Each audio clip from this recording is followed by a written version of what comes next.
And I'm saved, I am healed.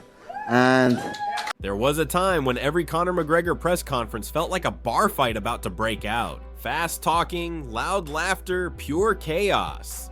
Coke Conor, that's what they called him. A man who didn't just sell fights, he set the stage on fire every single time he got a microphone. Who the fuck is that guy? Who the fuck is that? No. But Rome was different. This time there was no shouting, no sunglasses, no storm. Just a calm voice, a steady tone, and words nobody ever expected to hear from Conor McGregor. there is a higher power, God, that dictates my journey and all of our journeys. And I live my life by God's word.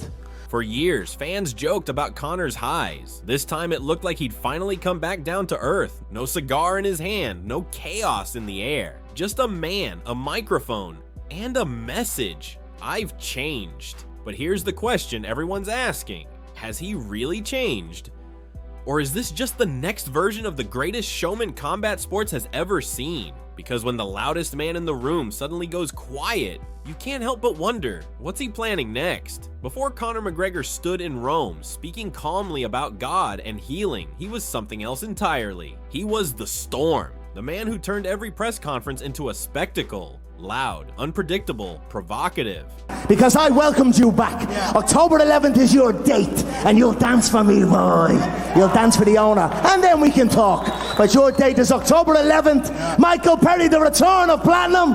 And we've got some hell of an announcement for an opponent for you. One of the baddest men to ever grace the Ultimate Fighting Championship when it comes to bare knuckle. And he's going to throw down with you in front of me for my viewing pleasure. And then I'll decide if you're worthy. Back then, Conor wasn't the boss with a microphone. He was the guy who rallied the entire system against him and still controlled it. He knew exactly how to sell chaos. His goal was never just to fight, but to dominate, even verbally.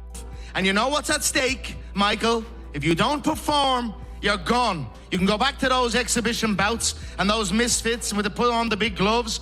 Those words weren't a joke. That wasn't entertainment. That was control. He didn't speak like a peer. He spoke like a boss deciding careers. In those moments, you could see that McGregor was more than a fighter. He was a system he had built himself. And when he walked into BKFC, it wasn't a comeback. It was a takeover. You're a fucking, you're just, we made you. I'll beat him again. I've already said Who made you can break you. Who made you can break you. Who built you can kill you. You're fighting for the world title if you get through this. That's how straight. Otherwise, you're fucking nothing. And if you don't perform, we'll you're see gone. how that goes. If you Just don't like perform, you can go and do all these Mickey Mouse fights that no one gives a fuck about. That'll generate nothing, and we won't give a fuck here.